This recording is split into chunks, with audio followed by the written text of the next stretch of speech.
Hello and welcome to this very, very special interview. టీ అని ఒకప్పుడు దూరదర్శన్ సిగ్నేచర్ ట్యూన్ వచ్చిన వెంటనే అందరూ కూడా ట్యూన్ ఇన్ అయిపోయి టీవీల ముందు అతుక్కుని కూర్చునేవారు. అప్పుడప్పుడే టీవీలో వినోద ప్రధానమైన కార్యక్రమాలు దూరదర్శన్లో మొదలయ్యాయి. ఆ సమయంలో డీడీలో అనేక కార్యక్రమాల్లో అనేక హాస్యపరమైన చిన్న చిన్న స్కిట్స్లో వాటిలో కనిపించి అలరించిన నటులు ఆ తర్వాత అఫ్కోర్స్ ఎన్నో సినిమాల్లో కూడా చాలా పాత్రలు వేశారు. అన్నిటికంటే ముఖ్యంగా ఏంటంటే మామూలుగా అందరూ మంచి చేయడం గురించి మాట్లాడుతుంటారు, కానీ ఈయన మాత్రం మంచి చేసి చాలామంది జీవితాలను ఉద్ధరించి బాగు చేసే తపనలో నిత్యం ఉంటూ ఉంటారు. దానికి మూలం ఏంటంటే మనం సైతం అని ఆయన పెట్టిన ఒక సంస్థ. అది పుట్టింది ఎప్పుడంటే ఆయన పుట్టినరోజున సెప్టెంబర్ 22న. సో సెప్టెంబర్ 22 బర్త్డే సెలబ్రేట్ చేసుకోబోతున్న నటులు, దర్శకులు, రచయిత, all in all Kadambari Kiran గారితో ఇవాల్టి ప్రత్యేక ఇంటర్వ్యూ. సార్, మీకు స్వాగతం. Thank you very very much. చిన్నప్పటి నుంచి మిమ్మల్ని చూసి అలవాటైంది, కానీ మీరు అలాగే ఉన్నారు అప్పటి నుంచి ఇప్పటిదాకా. కొంచెం హెయిర్ స్టైల్ మారింది తప్ప మిగతా అంతా. అవునమ్మా, కానీ మారాలి మనిషి వయసుని బట్టి, అనుభవాలను బట్టి. ఎక్కడ మాకైతే అలాంటివి అనిపించట్లేదు. ఆ sport shoe, jeans, white shirt, full zing బ్యాంగ్గా వచ్చారు మీరైతే సార్. ఇది జనరల్గా ఇదే డ్రెస్ ఉంటుంది, వైట్ షర్ట్ అండ్ బ్లూ జీన్సేనా. గత ఈ 11 సంవత్సరాలుగా 11 years అవుతుందమ్మా మనం సైతం పుట్టి. ఈ 11 yearsగా ఆ మార్పు. ఒక సార్, ఏదైనా మామూలుగా అంటే ఈ మనం సైతం ఎలా పుట్టింది తెలుసుకునే లోపు అసలు నటుడిగా మీ జీవితం ఎలా ఉంది? తృప్తినిచ్చిందా ఇంతవరకు? ఇది కేవలం ఒక వృత్తి, రోజు నాకు ఏదో ఒక ఇన్కమ్ ఉండాలి అనే విధానంలో మీరు ఆలోచిస్తారా, లేక ఇంకా తపన పడే క్యారెక్టర్స్ అన్నీ వచ్చాయా, చేశారా మీరు? అంటే చలనచిత్ర పరిశ్రమలో తపన పడితే అసలు ఏది రాదమ్మా, వచ్చింది నిలబడుతుంది తప్ప. రావటానికి తపన పడితే మనకి నిరాశ ఎదురవుతుంది. ఎక్స్పెక్టేషన్ ఎప్పుడైతే ఉంటుందో నిరాశ కూడా దాని పక్కనే ఉంటుంది. సో నేను ఎక్స్పెక్ట్ చేయనేది వస్తే ఆనందపడతా, బాగా చేసినప్పుడు ఇంకా ఆనందపడతా. అది జనం దగ్గరికి చేరితే అద్భుతం కదా. బట్ దాని గురించే జీవితం, దాని గురించే తపన అనేది మాత్రం నాకు సెకండరీ. రైట్. అంటే నా లైఫ్ గురించి అని కాదు, లైఫ్ కష్టాలు ఎవరికైనా ఉంటాయి.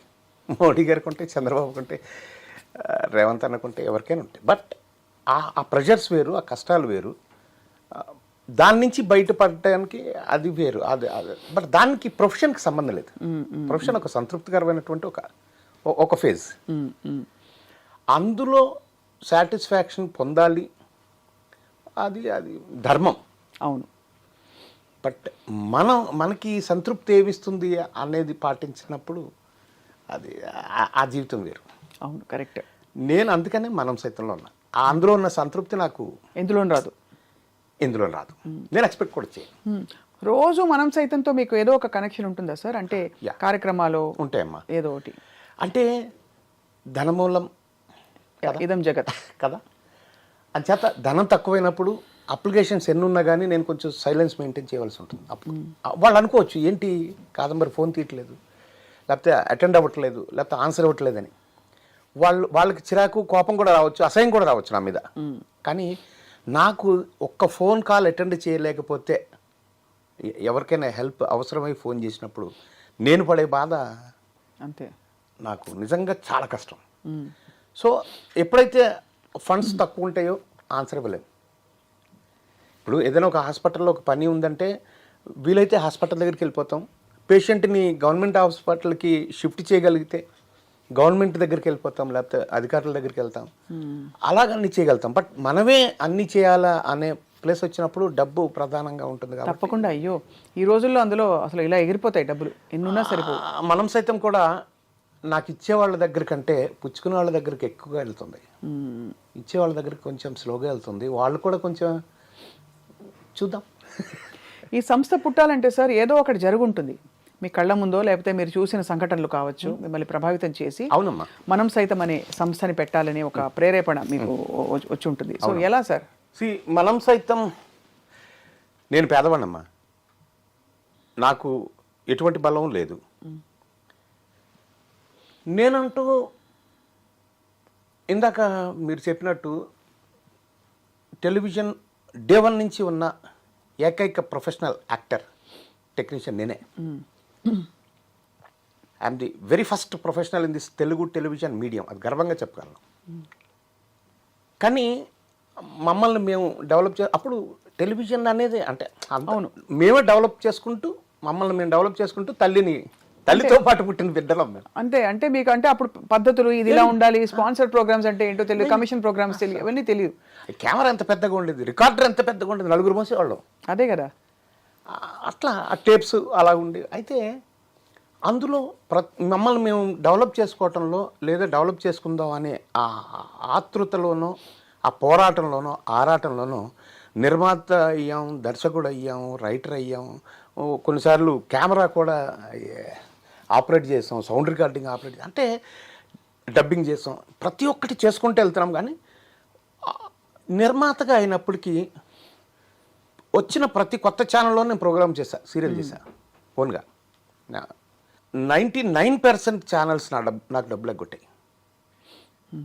అవన్నీ కలిసి ఒకానొక రోజున కూర్చొని చూస్తే ఆ రోజుకి 98 లక్షల రూపాయలు ఉన్నాయి నాకు రావాల్సిన రెమ్యునరేషన్స్. 98 lakhs అంటే నేను ఎంత కష్టపడ్డాను, ప్రీషియస్ లైఫ్ స్ట్రెంగ్త్. రావాల్సిన రెమ్యునరేషన్ అంటే ఏంటి సార్? నాకు వాళ్ళకు పనిచేసినప్పుడు నాకు రావాల్సిన రాలేదా? ఈ రోజుకి రాలే, ఇంకెప్పటికి రాదు. అది ఎందుకు అలా అయింది? అది ఎందుకు అలా అయిందంటే నేను వీడు పోరాటం చేయలేడు, చేసినా నన్ను గెలవలేడు, వాడు అర్భకుడు, వాడికి బలం లేదు అనుకుని ఉన్నప్పుడు అప్పుడు ఒకానొక రోజు కూర్చుంటే అంటే నేను కూడా సామాన్యమైన కామన్ మ్యాన్ కదా, నాకు బాధ్యతలు ఉంటాయి, నాకు డబ్బు అవసరాలు ఉంటాయి, బాధ్యతలు ఉంటాయి కదా, వాటి నుంచి పారిపోలేంగా. అవును కదా. చూసి ఒకరోజు కూర్చుంటే అన్నీ చేస్తే అన్ని ఛానల్స్ 98 lakhs. నో, ఇది కరెక్ట్ కాదు. ఈ రోజు నుంచి సొంతంగా ఓన్ ప్రొడక్షన్ అనేది చేయకూడదు. అంటే చేసినంతకాలం మిగిలిన అన్ని వ్యాపకాలకి దూరంగా వెళ్ళాలి. ఆర్టిస్ట్గా కావచ్చు, ఇంకా రైటర్గా కావచ్చు, డైరెక్టర్గా కావచ్చు. ప్రోగ్రామ్ చేసిన తర్వాత ఆ సీరియల్ అయిపోయిన తర్వాత డబ్బులకి కలెక్ట్ చేసుకోవడానికి మళ్ళీ కొన్ని ఏళ్ళు. సో లైఫ్ అంతా వెళ్ళిపోతుంది. నో, వద్దు అని ఒక రకమైన కసి ఉంటుంది కదా నాకు కూడా. మామూలు మనిషిని కదా, ఉప్పు కారం కసితోటి నా జీవితంలో ఎదురైన సంఘటనలు నన్ను ఇబ్బంది పెడతాయి. అంటే ఒళ్ళంతా రక్తం గాయాలు అయిపోయినప్పుడు దాంట్లోంచి కొంచెం కసి వచ్చి నేను చలనచిత్ర పరిశ్రమలో నేను ఒక వాచ్మ్యాన్ని. I'm observing each good and bad in this industry, watching. లోపలికి వెళ్ళలేకపోతున్నా, స్థిరంగా ఉండలేకపోతున్నా, బయటికి వెళ్ళలేను. తెలుగు చలనచిత్ర పరిశ్రమ వాచ్మ్యాన్ ఆత్మకథను ఒక రాయాలనుకో, ఒక 20 పేజీలు 25 పేజీలు రాశాక నాకే బాధ అనిపిస్తుంది. వాళ్ళంతా తర్వాత నాకు స్నేహితులు అయ్యారు, నాకు దగ్గర అవుతారు. నాకు ఒరే ఫ్రెండ్సే ఎక్కువ. నన్ను అన్నయ్య అనేవాళ్ళు, నేను ఒరే అనేవాళ్ళు చాలా ఉంది. ఎందుకంటే ఆ తరం అక్కడి నుంచి వేరే ఇది కదా. సో ఎందుకు ఏంటి ఇలాగ వీళ్ళ గురించి ఓపెన్ అవటం వల్ల నా కసి తీరొచ్చేమో, బట్ దానివల్ల ఉపయోగం ఏంటి? వాళ్ళ క్యారెక్టర్ వాళ్ళే చెప్పుకుంటారు ఫ్యూచర్లో ప్రజలకి, మనం ఎందుకు చెప్పటం అని అది పక్కన పెట్టి, మరి అట్లా నీకేంటి బలం ఏంటి? ఎస్, నా బలం నేను పెంచుకుంటూ వెళ్ళాలి, నా కుటుంబం నాకు అండగా ఉండాలి అని. నువ్వు పేదవాడు అవటం వల్ల కదా నీకు, పేదవాళ్ళకి సాయం చేయడం వల్ల నీ కుటుంబాన్ని పెంచుకో, ఆ పేదవాడు నీకు ఫ్యామిలీ అవుతాడు అన్న ఆలోచన మనం సైతం అన్న పేరు. ఇప్పుడు వాళ్ళకి నిజంగా ఒక పేదవాడికి అంత మంచి హెల్ప్ అందింది అని అతను చెప్పే నాకు కృతజ్ఞత ఏదైతే ఒక లుక్లో ఉంటుందో, ఒక కంటి చూపులో ఉంటుందో, అది చూసిన రోజు ఎంత ప్రశాంతంగా ఉంటుందో తెలుసా నాకు. నేను చేసిన హెల్ప్ చిన్నదే కావచ్చు, అసలు నా స్టేట్మెంటే చేతనైన సాయం కోసం ఎప్పుడైనా ఎక్కడైనా మనం సైతం ఎవరికైనా చాలా అప్పుడు నాకు ఎస్, ఇది కదా జీవితం, ఇది కదా నా లైఫ్, ఇది కదా నేను తృప్తిగా ఉన్నటువంటి ఇది కదా. అంతకుముందు ఉలిక్కిపడి మిడ్ నైట్ గప్పుకుని లేచి గుండె పట్టుకొని ఒకానొక సందర్భంలో నా స్నేహితులు చనిపోయిన వాళ్ళు ఉన్నారు, అలా అచ్యుత్ లాంటి వాళ్ళు. ఏంటి అలాగ నేను కూడా అనుకునేవాడిని. ఎస్, ఆ తర్వాత నాకు ఎప్పుడు అలాంటి ఇబ్బంది లేదు, ప్రశాంతంగా. కానీ సార్ ఈ 98 లక్షలు కాదు ఇంకా నాకు అర్థం కావట్లేదు. 98 లక్షలు ఒకళ్ళు మీకు ఇవ్వలేదా, పలువురు ఇవ్వలేదా? పలువురు అంటే ఏమంటారు వెళ్ళినప్పుడు, ఇదిగో ఇస్తాం అదిగో ఏం ఇస్తాం లేదమ్మా, కొట్టారా? ఇప్పుడు ఒక ప్రోగ్రామ్ మీరు చేస్తున్నారు అనుకోండి, అవును, ప్రొడక్షన్ ఖర్చు అవుతుంది కదా. ముందు మనమే ప్రొడ్యూసరే పెట్టాలిగా. అవును. పెట్టిన తర్వాత వాళ్ళు ఛానల్కి ఎలా ఉంటుందంటే నీ ప్రోగ్రామ్ రేటింగ్ రావటం లేదు అనేది ప్రధానమైన ఒక సాకు. మంచి చాకు అది. రేటింగ్ రావటం లేదు, నెక్స్ట్ వీక్ నుంచి తీసేస్తున్నాం అంటారు. గప్పుకుని కాళ్ళ వెళ్ళ పడతాం, ఇంకా 1 వీక్ ఉంచుతాం అంటారు. ఆ 1 వీక్ తర్వాత ఒక ఓచరిస్తారు, ఫుల్ అండ్ ఫైనల్ పేమెంట్ అని ఒప్పుకుంటే, ఇదిగో నీకు 20 లక్షలు రావాలి, 2 లక్షలు ఇస్తా అని ఒప్పుకొని రాసిస్తే 2 లక్షలు వస్తాయి. ఆ 2 లక్షలకే మనం చాలా జీవితం మారుతుందనే ఫీలింగ్లో ఉంటాం. బోళ్ళంతా మళ్ళీ వాళ్ళకి ఇవ్వాలి కదా, టెక్నీషియన్స్కి. అవును కదా, వాళ్ళ బాకీలు అలాగా. అందులో నా రెమ్యునరేషన్స్ ఉంటాయి, నా లాభాలు ఉంటాయి. సో అవన్నీ అలాంటివన్నీ కలుపుకుంటే సో అలా మీరు ఒక పీరియడ్ ఆఫ్ టైం అయింది. అవునమ్మా, అవును. అంటే పెద్ద పెద్ద ఛానల్ సంస్థలు ఎవరైనా, అంటే మీరు పేర్లు చెప్పట్లేదేమో. అదే ఎందుకు అవసరం అంటే చెప్పేచ్చు. అంటే కేబుల్ అంటే నెట్వర్క్ నుంచి, కేబుల్ నెట్వర్క్ నుంచి శాటిలైట్ నెట్వర్క్ వరకు నేను ప్రోగ్రామ్ ఏదైతే సీరియల్ చేస్తానో ఆ సీరియల్ అన్నింటిలో నాకు నష్టమే జరిగింది. అంటే ఎక్కువగా ఇవే ఉండేవి, ఈటీవీ, జీటీవీ ఇవే కదా. ఈటీవీ ప్రోగ్రామ్ ఇప్పుడు మనకు చేయలేదు, అదే మట్టి మనిషి ఒకటి చేస్తాం, అది ఫ్రెండ్స్ తోటి చేస్తాం, అది వేరే ప్రారంభం. కానీ వేరే ఛానల్స్ వాళ్ళే కొట్టేశారు. ఏ దశకంలో సార్ ఇది? 90 వరకు, 90 అంటే 89 ఆ టైం నుంచి 2000, 2003, 2005 ఆ టైం వరకు. ఎందుకంటే మనకి ఈ సీరియల్స్ అవి పుంజుకున్నదే 90s దశకంలో. అవును, ఆ టైంలో అయితే అంతే. అప్పటి నుంచి వచ్చాయి. ముందంతా మాకంతా టెలిఫిల్మ్స్, సింగిల్ ఎపిసోడ్లు అలాగే. సో చాలా ఇబ్బంది పడి ఉంటారు మీరైతే. చాలా చాలా చాలా చాలా. ఆస్తులు అమ్మేశారా? ఆస్తులు లేవు అమ్మడానికే? ఎక్కడ కొన్నా అక్కడ అమ్మా. అదే కొన్నా, చాలా కష్టపడి డే 1 నుంచి కష్టపడుతున్నాగా. రోజుకు 150 రూపాయల నుంచి, రోజుకు 300 దగ్గర నుంచి, రోజుకు 500 దగ్గర నుంచి అలా తీసుకొని, ఒక్కొక్క వర్క్కి ఒక 500 దగ్గర నుంచి 1500 దగ్గర నుంచి అలా తీసుకున్న. ఎక్కడ పడితే అక్కడ కొన్నాను నేను. అలా మీరు ఎక్కడ పడితే అక్కడ పోయినాయి. అమ్మో, చాలా స్ట్రగుల్ సార్ లైఫ్. ఈ టైంలో అంతా మీకు వేరే ఆలోచన రాలేదు? మీరు అంటే ఇంకో ఫీల్డ్లోకి వెళ్దాం, ఇంకోటి ఏదైనా చూసుకుందాం, ఎట్లా వెళ్ళగలనమ్మా? ఇది ఈ కలలు కన్నదే ఈ జీవితం కదా, బతుకుతున్నదే దీని గురించి. వేరే చోటుకి వెళ్ళాలంటే ఇంక మనం ఉన్నట్టే లేకపోయినట్టు. కరెక్టే. ఎట్లా వెళ్ళగలుగుతాం? ఉంటే ఇలాగే ఉండాలి, బతకాలి, లేదంటే వేస్ట్ అనిపిస్తుంది. అవును, నేను చాలా తక్కువ టైం నేను జాబ్ చేసింది, అది కూడా రిపోర్టర్గా పనిచేసింది. ఈనాడు పనిచేశాను, అంతకుముందు పల్లకీలో పనిచేశాను. దట్ సార్ చాలా తక్కువ టైం. ఈనాడులో పనిచేస్తున్నాను. టెలివిజన్లో ఏదో ప్రోగ్రామ్ వస్తే అట్లు రామారావు ఉండేవారు మాకు హెడ్. ఆయన టీవీలో పనిచేయడానికి లేదు అని మెమో ఇచ్చారు నాకు. నేను కాగితం తీసుకుని రిజిగ్నేషన్ ఇచ్చేసి స్వీట్లు పెట్టి వస్తే నాకు అదే ఇష్టం సార్, జాబ్ వద్దు సార్, అంతే. చాలా తక్కువ టైం. సో ఇప్పుడు మనం సైతం సంస్థ పెట్టాక సార్, అసలు వాట్ ఈస్ ద నేచర్? ఎవరెవరికైనా సాయం చేయాలంటే ఎలాంటి సాయాలు?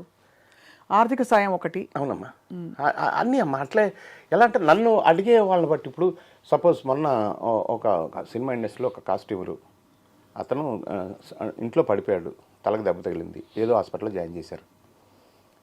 జాయిన్ చేస్తే అక్కడ వాళ్ళు తట్టుకోలేకపోతున్నారు ఫ్యామిలీ, ఒక ఆడపిల్ల, భార్య.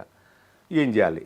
వెంటనే ప్రభుత్వ అధికారులతోటి పొంగులేటి గారిని వాళ్ళ టీం తోటి మాట్లాడి నిమ్స్లో ఒక బెడ్ ఖాళీ చేయించి, నిమ్స్లో 32 బెడ్లు ఉంటాయమ్మా 31 రాష్ట్రాలకి.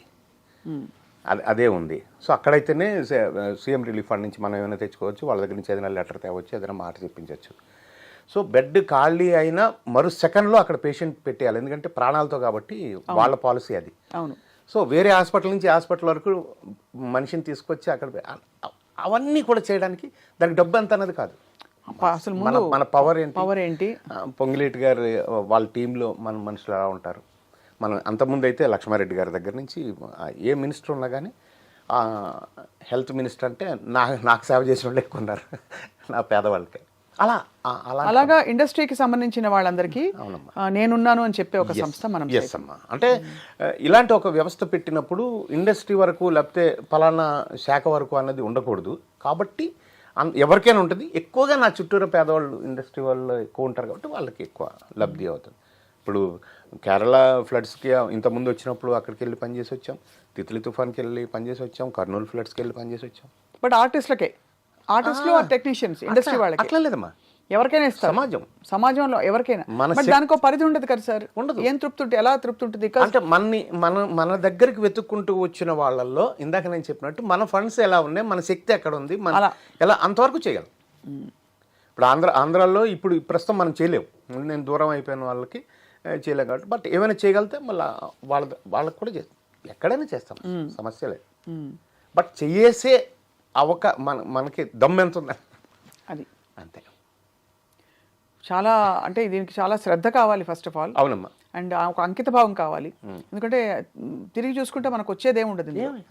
ఏదో కొంతమంది పొలిటికల్ లైన్లోకి వెళ్ళే వాళ్ళకి అంటే ఇది ఒక మెట్టులాగా పనిచేస్తుంది. కానీ మీరు ఎప్పుడు దీని గురించి పెద్దగా ఎక్కువ మాట్లాడుకుని నేను ఎప్పుడు చూడలే. అవును, ఏమాత్రం ఉండదమ్మా. అంటే ఇప్పుడు మన కామెంట్ చేయాలంటే కామెంట్ చేసే వాళ్ళని వాళ్ళకి ఆన్సర్ చెప్తూ కూర్చుంటే టైం వేస్ట్. లేకపోతే ఇంకోళ్ళు ఈ ప్రపంచంలో ఎవరైనా కామెంట్ చేస్తారు కదా, మంచి పని చేస్తుంటే ఎక్కువగా చేస్తారు. సో నేను అసలు పట్టించుకోను. వాళ్ళని అసలు నేను ఏ పేదవాడికి హెల్ప్ చేయాలి వేళ అంతే. రోజు చేస్తున్నారు సార్ అప్పటి నుంచి? అంతే. సుమారు ఎంత సార్, ఎన్ని వేలు అలా అవుతుంది రోజు కానీ చెప్పాలి అంటే? నెలకి ఇంత ఇవ్వగలుగుతాం. కరోనాలో 50,000 కుటుంబాలకు నేను గ్రాసరీస్ ఇచ్చాను. బాబా 50,000 మంది కుటుంబాలకు ఇచ్చాను. ఎంత వాళ్ళు మీ మనసులో మిమ్మల్ని దీవించుకుని ఉంటారు. డెఫినెట్గా చాలా ఇప్పటికి చాలామంది నేను అంటే అదే కాకుండా ఆర్థిక సహాయం కూడా. ఇప్పుడు నేను ఏ యూనిట్లో షూటింగ్ చేస్తున్నా 5 నుంచి 10 మంది మధ్యలో ఉంటారు బెనిఫిషియర్స్ ఆ సెట్లో. ఒకళ్ళు వచ్చి నాకు పలానప్పుడు అది చేశారు, నాకు పలానప్పుడు ఇది చేశారు, లేకపోతే నాకు బియ్యం ఇచ్చారు, లేకపోతే ఏదో ఒకటి. మినిమం 10 మంది ఉంటారు, 5 నుంచి 10 మంది ఉంటారు. ఎంత గొప్ప జీవితం సార్. ఈ మధ్యలో మరి మీ కుటుంబం మీ ఖర్చులకి, మీ ఇంకా జీవనోపాధికి ఎలా మీరు ప్లాన్ చేసుకున్నారు మీ లైఫ్లో? ఒకవైపు ప్రొడక్షన్ వర్కౌట్ అవ్వలేదు, డబ్బులు ఎగ్గొట్టారు, అందరినీ వెళ్ళి అడగలేకపోయారు. అడగలేదు అసలు? ఎవరైనా అడిగారా? అడుగుతాం. చూసినట్టునే అక్కడుండే టెలిఫోన్ కింద పాడేసే వాళ్ళు ఉంటారు, కళ్ళజొల్లి చేసే వాళ్ళు ఉంటారు. అలా కూడా అంటే మమ్మల్ని చూసినప్పుడు ఆ ఇరిటేషన్ నుంచి అరే సార్ కోపం మీద ఉన్నారని వెళ్ళిపోతాం అంతే. అయ్యే బాబోయ్, మీరు చెప్తుంటే ఎన్ని చూసాం తల్లి, ఎన్ని చూసాం. అంటే వచ్చేవాడు కూడా కంగారు పడతారుగా. అరే వీళ్ళందరూ ఎవరు సార్? ఛానల్ యజమానులా? నాకు డబ్బులు ఇవ్వాల్సిన వాళ్ళు. అంటే అలా కాదు, నేను అడిగేది ఏంటంటే డబ్బులు ఇవ్వాల్సిన వాళ్ళు. అంతే అంతే అంతే అంతే యజమానులు అదే ఎవరైతే ఆ సీట్లో ఉంటారో ఇవ్వమని చెప్పేశారా? ఇంకా లేదు, ఫుల్ అండ్ ఫైనల్ పేమెంట్ రాసేసాం కదా. అంతే. అలా రాసే ముందు ఈ సీన్స్ అన్నీ ఉంటాయి అన్నమాట. ఓహో. రాసిన తర్వాత ఇక వాడు ఇవ్వడు, ఎట్లా చచ్చిపోతాం, ఎలా మనకు ప్రెషర్ అవుతుంది. మనం ఈ లోపల మనం ఎక్కడో అక్కడ వేషాలు వేసి సంపాదించిందో లేకపోతే ఉండదో ఏదో తెచ్చి దొంగతనంగా కొంత అప్పులు గట్టిగా అడిగి కూడా ఒకటి ఉంటాడు కదా పాప, వాడికి ఏదో కష్టం ఉంటుంది కదా, వాడికి ఇచ్చి అడగని వాడికి కొంచెం ఆగి ఈ కనీసం ఇదైనా వస్తుందేమో అని అలా మనకి ఇవ్వాల్సిన డబ్బును బాగా ఎక్కువ చేసి ఇచ్చే డబ్బును బాగా తక్కువ చేసి ఆ బ్యాలెన్స్ ఎక్కువైన తర్వాత కట్ చేస్తాం. ఇవన్నీ ఒకవైపు అయితే మీకు యాక్టింగ్లో కూడా రెమ్యునరేషన్స్ ఎగ్గొట్టడం ఉంటాయి? మ్యాక్సిమం ఉండవు, 1-2 ఉంటాయి, మ్యాక్సిమం ఉండవు. ఎందుకంటే రాను వచ్చిన తర్వాత ఇక నాకు ఒక మేనేజర్ గారు ఓ పెద్ద ఆయన ఉంటారు, ఆయన కలెక్ట్ చేసుకుంటాడు. కొంచెం అది ఇబ్బంది లేదు, అదే భుక్తి. మీరు చేస్తున్న ఈ మనం సైతము మీ సహా ఈ తోటి సినిమా పరిశ్రమ మిత్రులు కానీ, పెద్దవాళ్ళు కానీ, అగ్ర హీరోలు కానీ, అగ్ర దర్శకులు కానీ వాళ్ళు ఏమంటారు సార్ మిమ్మల్ని? చాలా చాలా మంచి బాగా సపోర్ట్ చేస్తారమ్మా. ఇప్పుడు వివి వినాయక్ గారు, కొరటాల శివ గారు, ఇలాంటి డైరెక్టర్స్, అనిల్ రావిపూడి, వక్కంత వంశీ, ఇలా రామ్ జోగేశ్ శాస్త్రి గారు, ఇలాంటి వాళ్ళు పిలిచి నాకు నా అకౌంట్లో డబ్బులు వేసి, ఇక నీ అకౌంట్లో డబ్బులు వేసాను, నువ్వు ఇది పంచు, ఇలా చెయ్యి, ఇలా కష్టం చెయ్యి, నీకు చేరితే బాగా చేరుతుంది పేదవాడికి అని అలా. చిరంజీవి గారు కూడా ఇంటికి పిలిచి ఒకసారి 2 లక్షల రూపాయలు ఇచ్చారు నాకు.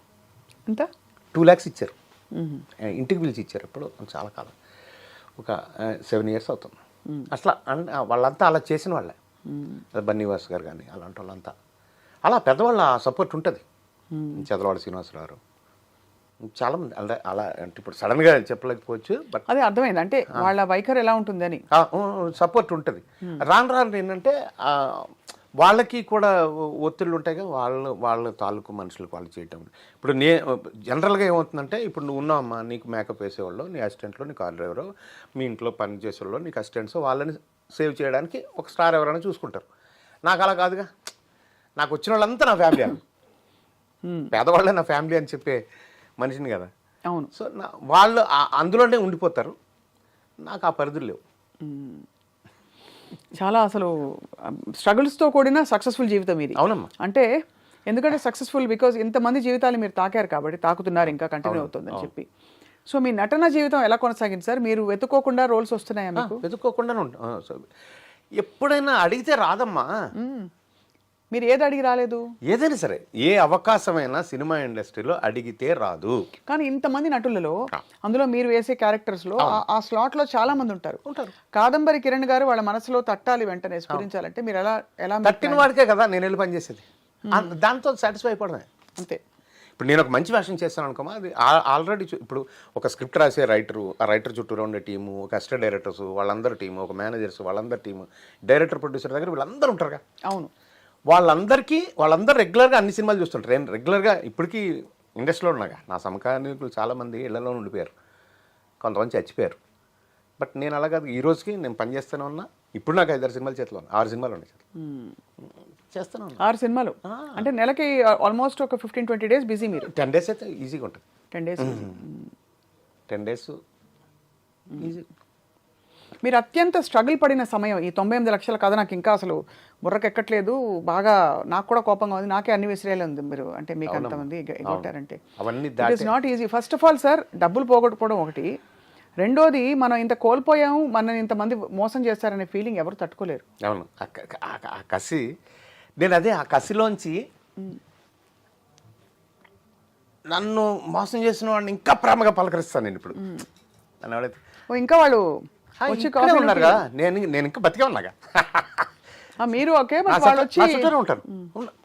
నేను అదే చెప్పాను ఇందాక, రాసినప్పుడు కొంతమంది ఒరే ఫ్రెండ్సే, కొంతమంది ఇంకోటి వాళ్ళైనా, లేకపోతే అవకాశాల్లో నన్ను అవమానాలు చేసినా ఏం చేసినా కానీ.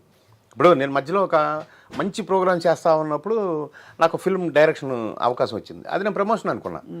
నేల మించి వచ్చాము, ఫస్ట్ ఫ్లోర్ టెలివిజన్ ఉంది, సెకండ్ ఫ్లోర్ ఫిల్మ్ వచ్చింది, సెకండ్ ఫ్లోర్ వరకు వచ్చాం కాబట్టి పడితే ఫస్ట్ ఫ్లోర్లో కదా పడతాం, ఏం పర్లేదులే అని చేశా. కానీ సెకండ్ ఫ్లోర్ నుంచి పడితే భూమి ఆకర్షణ శక్తికి పాతాళానికి పోతామని తెలియదు మనకి, పడిపోవడం జరిగింది. అప్పుడు నీలాంటి ఫ్రెండ్స్ ఎవరైనా దగ్గర నన్ను గుర్తుపడతారు, లేకపోతే నాకు గౌరవిస్తారు, నన్ను అభిమానిస్తారు అనే వాళ్ళ దగ్గరికి వెళ్ళి, అరే నాన్న వేషంరా, అరే ఊరే అనలేం అవతల. అలాంటప్పుడు ఏంటి ఈ ఫెండర్లో చూసి ఫోటోలు దిగటం డైరెక్షన్ అంటే, ఆ ట్రాలీ చుట్టూరు ఎలా ఉండదు, అదే డైరెక్షన్ అంటే అని ఎక్సెక్కాలు చేసిన వాళ్ళు కూడా ఉన్నారు. బాధపడాలి, తప్పదు, అంచేత వెళ్ళలేము. అందుకనే ఈ ఒరే అనే పదానికి ఇండస్ట్రీలో డార్లింగ్ అనే మాటను కనిపెట్టడం ఇన్ ద సెన్స్ వాడుకలో పెట్టింది నేను. అంటే మరీ ఒరే అని అలా అసహ్యంగా అనప్పుడు నా దగ్గర పనిచేసిన పిల్లలు 26 మంది ఫిల్మ్ డైరెక్టర్లు ఈ రోజు ఉన్నారు నా దగ్గర అసిస్టెంట్లుగా పనిచేసిన పిల్లలు. వీళ్ళల్లో కొంతమంది కోట్లు తీసుకుంటున్న వాళ్ళు కూడా కొంతమంది ఉన్నారు. కానీ మీకు జరగలేదు అన్యాయం? నేను వెళ్ళి ఒరే అనలేను, నన్ను ఒరే అంటాడేమో నా అతను భయం. అతని ఆ భయానికి ఎందుకు అతను అలాగ ఉండని అని మనం వెళ్ళి డార్లింగ్ అనే మాట కనిపెట్టి నా అసిస్టెంట్లకి, లేకపోతే నేను ఎవరికైతే సర్వీసులు చేశానో హెల్పే చేశానో వాళ్ళందరినీ ఆ డార్లింగ్ అని పిలవటం వల్ల అలాగల్ని అది చివరికి పూరి దాన్ని ఓన్ చేసుకొని డార్లింగ్ అని అతనికి మన ప్రభాస్ చేసి, అదే ప్రభాస్ గారి డార్లింగ్. ఆ మాట నేనే. ఎందుకంటే అంత విస్తృతంగా నా దగ్గర సహాయం చేసిన వాళ్ళు, నేను సహాయం చేసిన వాళ్ళు, నేను హెల్ప్ చేసిన వాళ్ళు, నేను పెంచిన మొక్కలు అంత విస్తృతంగా పెరిగారు కాబట్టి నాకు. సో మీరు సినిమా డైరెక్షన్ చేయడం అనేది మీకు బెడిసి కొట్టింది బాగా? అంతేగా, అంతే. కారణం ఏంటంటారు సార్? అది సక్సెస్ అవ్వలేదుగా. అవ్వలేదు, ఏమనుకోకు, హ్యాపీ కూర్చోండి, కంఫర్టబుల్గా కూర్చోండి అమ్మా. అయితే అంతే, అది సక్సెస్ కొడితే ఏముంది. ఇప్పుడు అది 100 రోజుల సినిమా ఆడింది అనుకోమ్మా, నా జీవితం వేరు కదా. అది 1 వీక్ ఆడింది కాబట్టి కదా మనం. దాని చావుకు కూడా బోల్డ్ మంది వస్తున్నారు కదా అలా సక్సెస్ కాని వాళ్ళు, 2వ సినిమా అటెంప్ట్ చేస్తున్నారు, 3వ సినిమా అటెంప్ట్ చేస్తున్నారు. అలాగా నాకు 16 కథలు చేసుకున్నాను. ఈవెన్ అక్కినేని నాగార్జున గారి దగ్గర నుంచి ఆలీ వరకు. ఒక నాగార్జున గారి దగ్గర బావా ఎలవబుల్ మ్యాన్ ఓన్లీ నాగార్జున 1.5 years ఆ కథ, దాని మీద తిరుగుతూనే ఉన్నాం. బ్రహ్మానందం గారితో సిటీ లైట్స్ సైలెంట్ మూవీ, దాంతో అలా తిరుగుతూనే ఉన్నాం. ఇంకోళ్ళు ఎవరితోనో బాబుమోహన్ గారి అబ్బాయితో ఏదో చేయాలని బాబుమోహన్ గారితో వారితో అలా తిరిగాం. హీరోలు ఎవరు ఇవ్వట్లేదు, వెంకటేష్ బాబుతోటి ఏదో అట్లా తిరిగాం. అంటే ఇవన్నీ సంవత్సరం 6 నెలలు 8 నెలలు ప్రాసెస్ ఉంటుంది. ఎంత జీవితం ఉంటుంది. హీరోలు ఎవరు ఇవ్వట్లేదని రమ్యకృష్ణ గారితో గజ్జల గుర్రం అనే ఒక కథ, హీరో కమెడియన్స్ రమ్యకృష్ణ గారు, అదొక 2 years అంత ప్రాసెస్ అవుతుంది. సో ఆ ప్రయత్నాలు నేను ఏది మానుకోలేదు, ఆపుకోలేదు, కానీ ఇంకా కొన్నాళ్ళ తర్వాత అంటే ఈ మనం సైతం వచ్చే ముందు వరకు ప్రయత్నం అనేది ఎప్పుడు ఆ క్రియేటివ్. ఇప్పటికీ నేను ఎప్పుడైనా రాత్రి నిద్ర పట్టకపోతే చక్కగా కూర్చొని మంచిది ఏదైనా రాసుకుంటూ కూర్చుంటా. అంటే దాని ప్రయత్నము దాని జీవితము ఉంది, అవకాశం అనేది. సో ఇప్పుడు ప్రస్తుతం అయితే అది రాసుకుంటూ మీ రోల్స్ మీరు వేసుకుంటూ మనం సైతం నడిపించుకుంటూ అలా సాగుతుంది. అంతేనమ్మా. సార్ మీకు అచ్యుత్ గారు మంచి మిత్రులు కదా. అవును. మా నాన్నగారి సీరియల్లో హీరో అయిన అన్వేషిత. అవును. ఆయన సడన్ గా చనిపోవడం చాలా బాధ కలిగించింది చాలా మందికి. ఎలా జరిగింది సార్ అంతా? అంటే అతను కష్టాల్లో ఉన్నారా? ఆరోగ్యాన్ని కేర్ చేసేవాడు కాదు, కష్టాలు అనేది ఏం లేదు, అతను కంఫర్టబుల్గానే ఉన్నాడు. బట్ ఏంటంటే ఆరోగ్యాన్ని అసలు పట్టించుకునేవాడు కాదమ్మా అతను. అంటే ఇప్పుడు సపోజ్ కూర్చున్నాం అనుకో, మిరపకాయ బజ్జీలు తినేవాళ్ళం. 4 ప్లేట్లు తెచ్చారనుకో, 2 ప్లేట్లు నా దగ్గర, 2 ప్లేట్లు వాడి దగ్గర ఉంటాయి కదా, నాకు ఒకటే పెట్టేవాడు.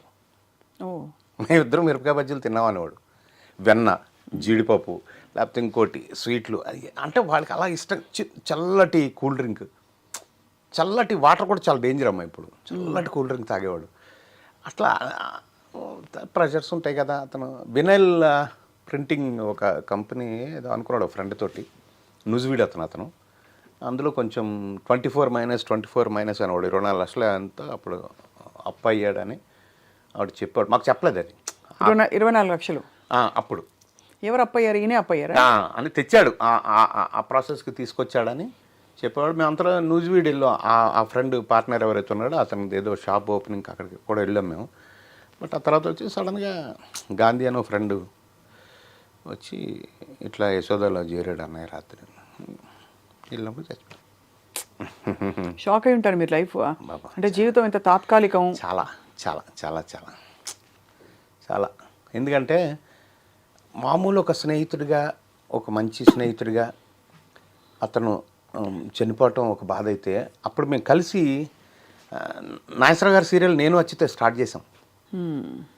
నాగేశ్వరరావు గారి దగ్గరికి వెళ్ళి మీ ఇద్దరమే స్టార్ట్ చేస్తే ఇంకొక 2 ఫ్రెండ్స్ చేరారు. తర్వాత ఆ సీరియల్ ఎండింగ్ వచ్చినప్పటికి ఆర్థికంగా కూడా చాలా దెబ్బతినేసాం మేము. వీడు చచ్చిపోవటం, ఇతను దాంతో చాలా, అంటే అదొక ఫేజ్ అనమాట. రోడ్డు మీదకి వచ్చేసిన ఫేజ్లో అదొకటి. సినిమా ఫెయిల్యూర్ తర్వాత మట్టి మనిషి ఒకటి. అక్కినేని నాగేశ్వరరావు గారు నాకు ఎందుకంత ఆయన అంటే అంత గౌరవం, అభిమానం, ప్రేమ, ఒక పేరెంట్లా, ఒక తల్లిలాగా అతను ఎందుకు చూస్తానంటే ఆయన ఫోన్ చేశాడు నాకు ఇంటికి. నేను నాగేశ్వరరావు మాట్లాడతాను. ఏ నాగేశ్వరరావు? ఆవిడకి అక్కినేని నాగేశ్వరరావు. సార్ ఒక్క నిమిషం అండి. సార్ ఏం సార్ ఇట్లా మా వైఫ్ తెలియక ఏ నాగేశ్వరం ఏమనుకోవచ్చు, మీతో మాట్లాడాలి, నేను ఇప్పుడే తోట నుంచి వచ్చాను, మీ దగ్గర సమయం ఉంటే వస్తారా? 5 minutesలో ఇంటికి వెళ్ళా. మీరు మంచివాళ్ళని తెలుసు, మీకు సమర్థత ఉందని తెలుసు, మీరు నష్టపోయారని తెలుసు, ఉల్టా మీరు అచ్యుత్ అనేవాడు కూడా మీ దగ్గర నుంచి వెళ్ళిపోయాడు. సో మీరు చాలా బ్యాడ్ సిచ్యువేషన్లో ఉన్నారని నాకు తెలుసు. నా జీవితంలో నేను మూకీ నుంచి వచ్చాను కాబట్టి, టెలివిజన్ వచ్చింది కాబట్టి, ఈ ప్రక్రియలో కూడా నేను ఉండాలి నా జీవితం అని నేను అనుకున్నాను. ఒక్క సీరియల్ చేద్దాం అనుకున్నాను, చేశాను. బట్ అతను చనిపోయాడు, మీరు రోడ్డు మీదకి వచ్చారు. మీ దగ్గర డబ్బు ఉంటే ఇంకో సీరియల్ మీకోసం చేసి పెడతాను, చేసుకున్నాను. Great man. వెంటనే నేను ఎస్ సార్ అని, నాకు 2-3 ఫ్రెండ్స్ ఉంటే డబ్బులు పెట్టగలిగిన వాళ్ళు. ఆ రోజుల్లో 5 లక్షల వరకు అవసరం ఉండేది. చెప్తే ఒక 2-3 దగ్గర వర్కౌట్ అవ్వలేదు. 4th friend is Rudraraju Ramesh అని నా ఫ్రెండ్, చిన్నప్పటి నుంచి ఒరే ఫ్రెండ్. అమ్మని అడిగి చెప్తారా? అమ్మ ఏంట్రా ఎంత కావాలని? అమ్మ మొదటి రూపాయి వెనక్కి రావాలంటే 24 లక్షలు పెట్టాలమ్మా. ఎంత టైం ఉందిరా? మీ ఇష్టం అమ్మ, సార్ అయితే ఓకే అన్నారు. సరేరా 15 రోజుల్లో అని ఓ బ్యాంక్ అకౌంట్ ఓపెన్ చేసి 15 రోజుల్లో 24 లక్షలు వేసాను. అప్పుడు ఆయన నన్ను నిలబెట్టడానికి ఫస్ట్ చెక్ మేము ఏదైతే, అంతమంది చాలా బ్యాడ్ ఎక్స్పీరియన్స్లు ఉన్నాయి ఆయనకి. ఫస్ట్ ఏం చేశాను, 2 లక్షల రూపాయలు చెక్ ఇచ్చాను ఆయనకి. చారి గారని స్టూడియోలో ఉంటారుగా, ఆయన ఏదో ఫోన్ చేశారని ఈయన మళ్ళీ ఫోన్ చేశారు నాకు, నాగేశ్వరరావు మీకు జస్ట్ ఇన్ఫర్మేషను, ఇది కంప్లైంట్ కాదు, మీ మీద డౌట్ కాదు, మీ అనుమానం కాదు, ఇది చెప్తా ఉన్నాను. ఏంటి సార్ మీరు ఎక్కడ ఉంటారు సార్, నేను వస్తాను సార్ అని. నేను మాట్లాడటం వెళ్ళిపోవాలి కదా అంత మా దేవుడుగా. లేదు సార్ అది డిజానర్ అయిందంట చెక్కు. అయితే సంతకం బాగాలేకపోయినా ఇదైనా మీ డిజానర్ అవుతుంది కానీ పెట్టాను నేను మధ్యలో ఫోన్. ఇంటికి వెళ్ళిపోయి 2 లక్షల రూపాయలు ఒక టవల్లో క్యాష్ పెట్టి, సార్ ఇదిగో సార్ 2 అకౌంట్లు ఉన్నాయి సార్, ఇది కొత్తగా పెట్టాం కదా ఇంతకుముందు ఉన్న అకౌంట్లోకి, అందులో చెక్ ఇచ్చాను అని, క్షమించాను సార్. ఇది ఎవరన్నారు మిమ్మల్ని ఎందుకు ఇలా చేస్తారు, పట్టుకెళ్ళిపోండి మీరు, ఇంకో చెక్ ఇవ్వండి, తర్వాత ఇవ్వండి. అలా నన్ను ఒక బిడ్డలాగా కాపాడే ఆ సీరియల్ అంతా. 3 వేషాలు ఉన్నాయి అందులో, ఒకే ఒక డైలీ సీరియల్. మ్యూజిక్ కూడా ఆయన దగ్గర నుండి చేయించుకున్నారు, టైటిల్ కూడా ఆయనే పెట్టారు.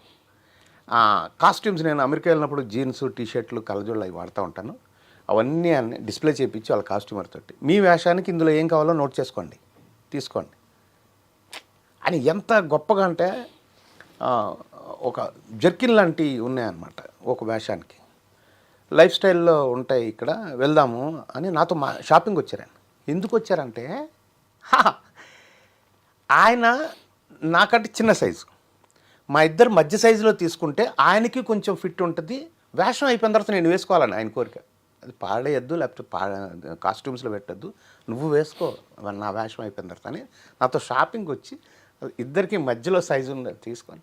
ఏమిటో ఆయనకు ఆ తపన ప్రేమ అంటే ఆయన దగ్గర ఒక్కటే ఏంటంటే ఓపెన్గా ఉండాలి మనిషి. మీరు ఇంత కల్మషం ఉన్నా కానీ ఆయనకు తెలిసిపోతుంది. మాస్క్ ఉందంటే మాత్రం ఆయన ఎంత దూరం నుంచైనా మనిషిని గుర్తుపడతారు. సార్ నాకు ఇది సార్, నా మనసు ఇది సార్, ప్రతి ఒక్కటి ఆయనతో చెప్పేసుకుంటే, అందులో స్వచ్ఛత మాత్రం ఉంటే ఆయన ప్రాణానికి ప్రాణంగా చూస్తాడు. నాకు టిఫిన్ పెడితే చట్నీ వేసేవారు ఆయన వాళ్ళ ఇంట్లో, అంత క్లోజ్. దాన్ని ఏంటో నా మీద నమ్మకం అంతే. లాస్ట్ 6-7 months ఆయన్ని కలిసిన వాళ్ళు చాలా తక్కువ, నేను ఒక్కడే కలిసి everyday. He was taking treatment కదా సార్ అప్పుడు, చావుకు ముందు. చచ్చిపోతారని ఆయనకి తెలుసు, మాకు తెలుసా ఆయనకి? ఆయన అనౌన్స్ చేశారుగా. అదే, బట్ ఆయన అంటే ఏమనేవారు? ఏముందండి, మనం హీరోలు కదా, అలాగే పోతాం అని. ఆయన హార్ట్ అటాక్ తోటి పోతానని అనుకునేవారు ఎప్పుడు, నేను ఎప్పుడు అంతే అనేవాడు. కానీ క్యాన్సర్ అనేది ఆయనకి. అదే చాలా పాపం. ఇలా మీరు అంటే ఈ ప్రయాణంలో మీరు వ్యక్తిగతంగా మనుషుల్ని కోల్పోవడం, ఇంకా వంచనలు, మోసాలు, ఆర్థిక ఇబ్బందులు, స్ట్రగుల్స్, అన్ని రకాల షేడ్స్ చూస్తారు కదా సార్. జీవితం మీకు నేర్పిన మౌలిక సూత్రం ఏంటి? అంటే నన్ను నేను నమ్ముకోవాలమ్మా, అంతే. అంటే ఏమిటి? అంటే నువ్వు చేసే పనిని ఆ నమ్మకంతో చేస్తే రిజల్ట్ ఎప్పుడైనా కానీ పాజిటివ్గా నీకు వస్తుంది, నో ప్రాబ్లం. నేనే సాక్ష్యం దానికి. నాకు ఎప్పటికైనా పాజిటివ్గా నాకు వస్తుందని నా నమ్మకం. ఆ డౌట్ ఉన్నప్పుడు రాదు. కరెక్ట్. నేను దాని మీద ఉంటా. చాలా మంచి మాట చెప్పారు. ఇప్పుడు అప్పటికి ఇప్పటికీ ఇండస్ట్రీ బాగా మారిపోయింది కదా సార్, సినిమా పరిశ్రమ. అంటే పరిసరాలు మారిపోయినాయి, పద్ధతి మారిపోయింది, బట్ రిలేషన్ అన్నది అలాగే ఉంటాయి. అవి ఇంకెవరెవరు సార్ మీ స్నేహితులు ఇండస్ట్రీలో? బుల్లితెర చాలా మంది ఉన్నాం ఇప్పుడు, ఆ బ్యాచ్ అంతా అలాగే. అంటే మీరు ఖాళీ టైం దొరికినా, మీ ఇంట్లో మంచి శుభకార్యం జరిగినా, లేదో కష్టం వచ్చినా ఎవరు చెప్పుకుంటారు? ఉన్నారు 5-6 మంది ఫ్రెండ్స్, మంచివాళ్ళు, ఇండస్ట్రీకి సంబంధించిన వాళ్ళు కాదు. ఉన్నా ఇండస్ట్రీలో. ఇంకా బతికే ఇక్కడ అయినప్పుడు చావే ఇది కదా. వీళ్ళే వాళ్ళతోటే ఎక్కువ. వాళ్ళల్లో అంటే ఆడపిల్లల్లో సనా బాగా దగ్గర ఉంటుంది, మేఘన ఉంటుంది. చాలా మగపిల్లలు సమీర్ కానీ, హర్షవర్ధన్ కానీ, ప్రభాకర్ కానీ, అశోక్ కుమార్ కానీ. అశోక్ కుమార్ గారు తెనాలి రామకృష్ణ సీరియల్ వచ్చినప్పుడు ఒక సెన్సేషన్. అవుట్. నాగేశ్వరరావు గారికి అసలు టెలివిజన్ రంగంలో ఫస్ట్ ఫ్రెండ్ అతనే. కానీ నాగేశ్వరరావు గారు ఎలా అయితే పెద్ద తెర మీదో, ఈయన చిన్న తెర మీద, బుల్లి తెర మీద అశోక్ కుమార్ గారు అనేవారు కదా సార్. అది ఏదో ఒక బాడీ లాంగ్వేజ్ లో ఇమిటేట్ చేసేవాడు ఆయన, చెప్పేవాడు ఆయన ప్రతి ఒక్కటి. అంటే మేము బాగా దగ్గర, ఒరే ఫ్రెండ్స్ కదా మేము. అవును, అంటే అన్నయ్య అంటాము, బాగా దగ్గర. ఆయనకి ఫస్ట్ ఫ్రెండ్ ఇతనే, అశోక్ కుమారే. తర్వాత మేమంతా దగ్గర అయ్యాం. మేము ఎక్కువ నమ్మకం తెచ్చుకున్నాం ఆయన దగ్గర. అవును అవును. సో చిన్నప్పటి నుంచి సార్ మీరు మీరు పెరిగిందంతా ఏ ఊరు? ఇక్కడేనమ్మా, అంటే హైదరాబాదే. పుట్టింది కాకినాడ దగ్గర గురజనాపల్లి అని. తాతగారు వాళ్ళది రాజోల తాలూకా కేసినపల్లి. చదువు అంతా కూడా ఇక్కడే? ఇక్కడేమ్మా. ఎలిమెంటరీ చిన్నతనం స్కూల్ అక్కడ, మిగిలినంత ఇక్కడ. AV school, AV college, Bhadrika college, Ramachandra college, Hindi Mahavidyalayam. మీ కుటుంబం సార్? 4 అన్నదమ్ములమ్మ మేము. నేను లాస్ట్, ఒక సిస్టరు. ఇక్కడే అందరు ఇక్కడే ఉన్నారు. భార్య, 2 పిల్లలు. పిల్లలు ఈ రంగంలోకి వచ్చారా? అంటే సింగింగ్ ఉంది నీలా. పెద్ద పాప ఆటోమొబైల్ ఇంజనీర్, అమెరికాలో ఉంటుంది, డెట్రాయిట్. అతను కూడా, అల్లుడు కూడా ఆటోమొబైల్ ఇంజనీర్. ఆ అమ్మాయి పాటలు పాడుతుంది. చిన్న పాప హోమియోపతి డాక్టరు, చిన్న అల్లుడు అడ్వకేట్. ఓ, అందరూ చక్కగా సెటిల్డ్, బ్యూటిఫుల్గా, హ్యాపీగా, హాయిగా. మీరు చేస్తున్న ఈ మనం సైతం కార్యక్రమాలు చూసి వాళ్ళు గర్వపడుతూ ఉంటారు డాడీ. అవును, కానీ వాళ్ళని ఎక్కువ ఇన్వాల్వ్ చేయని వాళ్ళకి చెప్పను. వాళ్ళు తెలుసుకోవడమే ఫ్రెండ్స్ ద్వారా. నేను ఏది చెప్పను, నా వైఫ్ కూడా ఏది చెప్పను. మెట్లు ఎక్కుతున్నప్పుడు క్లోజ్. అంతేనా? మరి ఏం మాట్లాడుకుంటారు ఇంట్లో? ఈ సినిమాలు ఏముండవు. నా ప్రొఫెషన్ గురించి ఉండదు అసలు. ఏం మాట్లాడతారు మరి ఇంట్లో? కామన్ గా ఇష్టమే మిగిలిన కార్యక్రమాలు ఉంటాయిగా, అంతేగా. ప్రొఫెషన్ గురించి అంటే ఇందులో ఎక్కువ కష్టాలు పడటం ఎప్పుడైతే ఎక్కువ ఉందో నేను చెప్పేవాడిని కాదు. అంచేత అది మెయింటైన్ చేశాను, స్విచ్ ఆఫ్. నాకు ఇంకా మీ 98 లక్షలు ఎలా వస్తాయని ఆ రోజుకి ఇప్పటికి అది బహుశా ఐ థింక్ కొన్ని కోట్లు, ఎన్నో కోట్లు అయ్యేది. చాలా దారుణం. ఆ వంచిన వాళ్ళు ఎలా నిద్రపోతున్నారో కంటి మీద. వాళ్ళకి ఇప్పుడు చూస్తున్నప్పుడు అర్థమవుతున్నాయి ఎవరిని అంటున్నారు మీరు? 100%. వాళ్ళు వచ్చి ఇప్పుడు మీతో వాళ్ళంతా నా చుట్టూనే ఉన్నారు కదా, నా దగ్గర ఉన్నారు. చాలా భరించి అయితే మీరు సహనంతో నడిపిస్తున్నారు సార్. ఏంటి, వాట్ ఈస్ యువర్ విజన్ మనం సైతం ఇంకా ఇంకా ఇంకా పెద్ద చేయాలంటే? మనం సైతంలో ఒక ప్రాజెక్ట్ అనుకున్నానమ్మా, Saparya, we care for uncared అని. ఒక అనాథాశ్రమం, వృద్ధాశ్రమం పెట్టాలని, ఒక పెద్ద తోటలాగా, పెద్ద చెట్లతో తోటలాగా పెంచి, ఒక వాటర్ పాండ్ లాగా పెట్టి, చుట్టూరు ఒక వాకింగ్ ట్రాక్ లాగా చేసి, ఈ తోటలో గ్లాస్ రూమ్స్లో పేషెంట్లను పెట్టాలన్న కోరిక. ఆ తోట కనిపిస్తూ ఉండేలా, అంటే అతనికి పక్షి, నీళ్లు, మనిషి కనపడి తను బతికే ఉన్నానని, బతికినంతకాలం అనుకోవాలని. అది ఎందుకంటే వృద్ధాశ్రమాలు అంటే నేను చూసిన ప్రపంచం వరకు, ప్రపంచం అంతా నేను చూసింది మాత్రం చాలా దారుణంగా ఉన్నాయి. ఏ వ్యక్తి అయినా, అంటే కరోనా కంటే భయంకరమైన వ్యాధి ప్రతి మనిషికి వచ్చేది ఒకటే, వృద్ధాప్యం. అనివార్యమైన వ్యాధి, చావుకు ముందు వస్తుంది అది. ఏ వ్యక్తి అయినా లేచి తనంతటా తాను బాత్రూమ్కి వెళ్లకుండా అక్కడే బాత్రూమ్ చేసుకుంటే 2 గంటల్లో రోడ్డు మీద వేసేస్తున్నాము. ఆ రోడ్డు పేరు వృద్ధాశ్రమం అంటున్నాము. అవి చాలా దారుణంగా ఆ పరిస్థితులు ఉన్నాయి నేను చూసినంత వరకు. స్వప్న, నేను ప్రపంచం అంతా అంటలా. సో అక్కడి నుంచి ఆ మనిషి బతికినంత వరకు నేను బతికే ఉన్నాను అనిపించాలని, నేను దత్తత తీసుకోవాలని నా కోరిక. సపర్య, వీ కేర్ ఫర్ అన్కేర్డ్. ఇప్పుడు హీరో శివాజీ ఒకసారి నాకు 5 లక్షల రూపాయలు ఇచ్చాడు కరోనాలో పంచమని. నేను ఇంకో 3 లక్షల రూపాయలు వేసి ఒక అంబులెన్స్ చేయించా, ఒక బండి కొని. అలాగ ఒక అంబులెన్స్ తిరుగుతుంది. అలాంటి అంబులెన్స్లు ఇవన్నీ కూడా మనకు ఉన్నాయి. సో మీలాంటి అందరి విష్ ఉంది. సో అందరినీ చుట్టూరా పెట్టుకొని ఆ ఆశ్రమాన్ని నడిపి అందులోనే అని నా కోరిక. అయ్యో, లేదు, చాలా గొప్ప సంకల్పం. మీరు ఇంకా తీయాల్సిన సినిమాలు ఉన్నాయి. ఆ 98 లక్షలు వసూలు చేయాల్సిన సమయం రావాలి. అది రకరకాలుగా వసూలు చేయండి సార్. మీకు రావాల్సిన సక్సెస్ ఇంకా రాసిపెట్టింది బోల్డ్ అంతా. కాబట్టి మీరు తప్పకుండా మీరు ఇంకా సినిమాలు తీస్తారని నా నమ్మకం, అందరి నమ్మకం. సో ఇప్పుడైతే 4-5 ఫిల్మ్స్ చేస్తున్నారు మీరు? చేస్తున్నాను రెగ్యులర్గా. నాకు వేషాలు రెగ్యులర్గా ఉన్నాయి. ఇప్పుడు రవితేజ 75 కూడా అది ఆయనకు వచ్చే దెబ్బ తగిలి కొంచెం పోస్ట్ పోన్ అయింది. ఆ సినిమా కూడా అన్నీ ఉంటాయి. అన్ని సినిమాల్లో మంచి మంచి వేషాలు, హాయిగా సరదాగా వెళ్తారు, మంచిగా ఆ రోజు ఏమిటి అంతే చెప్పుకుంటారు, అంతే, ఫినిష్ వచ్చాడు. సో ఈ పుట్టినరోజు కూడా టైం సేపు ఫోన్లో మళ్ళీ మనం సైతం ఉంటాం. అదే దాన్ని మానిటర్ చేస్తారు. గొప్ప సంకల్పంతో, అంటే మీరు ఎందుకు ఇలా ఆలోచన వచ్చి తలంపు వచ్చి మొదలు పెట్టారు? ఎందుకంటే ఇది ఒక మహాసముద్రం సేవ అనేది. అవును. ఎక్కడ ఎంత చేసినా ఏముందిలే అని అనిపించే అవకాశాలు ఉంటాయి. కానీ లేదు, అలా కాదు, చిన్న చేసినా మంచిది, వాళ్ళ జీవితాలకు మార్పు వస్తుంది అని నమ్మి మీరు కొనసాగిస్తున్నందుకు మీకు నమస్కారాలు. ఈ సెప్టెంబర్ 22 మీకు అద్భుతమైన పుట్టినరోజు. ఈ పుట్టినరోజు నుంచి ఇంకా మరొక మలుపు రావాలని మేము మనసారా ప్రార్థిస్తున్నాం కాదంబరి కిరణ్ గారు. తల్లి, నా పుట్టినరోజు కాదు, మనం సైతం పుట్టినరోజు. మనం సైతం పుట్టినరోజు. ఓకే, అంతే. రైట్. మీరు అంటే అదే రోజు మొదలెట్టారు కాబట్టి మీకు అదే కావాలనే, అదే అంటే నేను ఉన్నా లేకపోయినా చరిత్రలో మనం సైతం అయితే ఉంటుందనే ఉద్దేశంతో. తప్పకుండా సార్. మీరు ఐ థింక్ ఇది ఇంకా బాగా పెద్దగా మీ యాక్చువల్లీ పుట్టుక రహస్యం అంటారు కదా, అది మీరు తెలుసుకునే సేవా కార్యక్రమాలు మొదలుపెట్టారు. అది తప్పకుండా సేవ కాకుండా అది బాధ్యతగా మారుతుంది అందరికీ అని కోరుకుంటున్నాను సార్. అవును, థ్యాంక్ యూ అమ్మ, థ్యాంక్ యూ వెరీ మచ్. నువ్వు కూడా మంచి మనసుతోటి దీవించావు, నువ్వు మంచి అమ్మాయివి, ఆ బిడ్డ పెరగాలి మనం సైతం, అంతే, అదే కోరిక. Thank you so much sir. నమస్కారం తల్లి.